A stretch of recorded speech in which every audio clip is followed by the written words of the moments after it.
Bunu yap, isteğin olmazsa bana lanet et. Çok iddialı bir söz değil mi?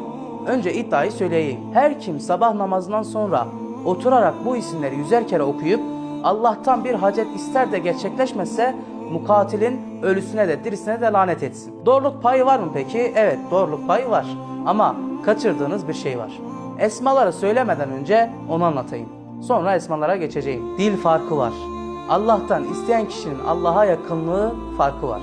Kısa bir yolu yok mu derseniz, tecrübelerimle söylüyorum, Allah'a yaklaşmanın en kolay yolu sadaka kurbanıdır. Bizim derneğimizde bunu resmi yolla güvenilir şekilde, en ucuz şekilde yapmaktadır. Özelden iletişime geçebilirsiniz.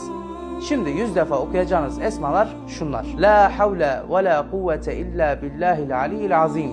Ya kadimu, ya kaimu, ya daimu, ya ferdu, ya vitru, ya semedu, ya ahadu, ya vahidu, ya hayyu, ya kayyumu, ya halimu, ya zelcelali vel ikram. Bu videoyu beğenmeyi ve bir sevdiğine yollamayı unutma.